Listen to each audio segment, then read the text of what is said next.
So on my weight loss journey, I encountered a couple plateaus that I really felt that I couldn't break. And I'm going to give you 4 potential causes of your plateaus, things that happened to me, and solutions for them. But before we get into it, please like the video and subscribe for more similar content. First of all, the most obvious reason why you wouldn't be losing weight is because you are adapting to the lower calories. Your body has the ability to adapt to whatever you feed it. So over time, as you eat less calories, your metabolism drops. So the calories that you're consuming that were previously a deficit now become your maintenance calories, i.e. you're not losing any weight. The simplest solution to this, of course, is to just eat less. Now, if you're not tracking your calories, this can be a little bit harder. You might have to fully remove a meal. If you are tracking your calories, which I strongly recommend to, drop your calories by a couple hundred, 1 or 200. This is the most simple solution, and this is what most people do. But there's a limit to how far you can drop your calories. At some point, you can't drop your calories anymore before you start starving, and you can't stick to the diet anymore. If you want to solve this problem for good, make sure to watch the end of the video because I will give you the tips to finally break the plateau. The second reason you may not be losing weight is because you aren't weighing or measuring your food. When you start out, often guessing on your meals is enough to make sure that you're losing weight. As you progress further though, guessing starts to hinder your progress and can really slow down your weight loss. If you aren't weighing or measuring your food before you eat it, you could be very wrong as to what's in the meal in terms of calories. So the solution is simple. Make sure to weigh and measure your food properly before you eat it. This point goes hand in hand with the last because it is similar. Basically, going out to eat or doing anything else where you're having to guess your calories, and I don't mean measuring guess, I mean where the food is pre-made for you, you are tracking your calories wrong, often up to 25 to 50%, and usually you're tracking your calories too low.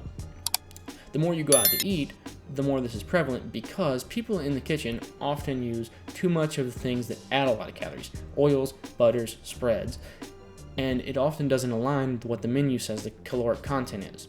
So, if you aren't able to lose weight but you're eating fast food every day, maybe you should look there first. Finally, by far the most annoying happened to me a lot. You eat small things that add up over time. For me, I would eat a cracker here or there, a french fry here or there, or mints that were 10 to 15 calories a piece, and I would eat them all day without tracking them because it's just a couple calories. But when you eat just a couple calories 10 or 15 times throughout the day, it can quickly add up and it can start reversing your progress. Obviously, you should track the little things, but at some point that doesn't matter because when you've been cutting for a long time, your willpower is down and it's really hard to avoid the small things like a Jolly Rancher here or there. So, what's the solution? Well, this is a solution that I've been touting all video. It's called a diet break. I used it to get under 220 pounds and then I used it to get under 200 pounds. Basically, for a week or two, depending on how long you've been cutting, you might even want to extend this to a month, you eat your maintenance calories where you're not gaining or losing any weight. Now in the first couple of days, you might gain some water weight back, water and glycogen weight. For a week or two, you want to be eating your maintenance calories, and what this will do is it'll bring your metabolism back up, it'll bring your hormones back into balance, and it'll make you feel a lot better. It'll also sort of reset your mindset and allow you to go further. Things like testosterone go back up, sleep hormones go back up, and you get a basically 2-week break. That's why it's called a diet break from your cut. Now, I recommend scheduling these every 12 weeks or so, or 3 months, and don't just take them every couple of weeks. Because if you do, I'm not saying that it won't work, but it'll just take you longer to get to your goal, and you don't really need to do them so often.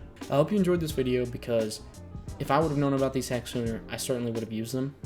They're really great for losing weight, and I hope they serve you as well as they did to me.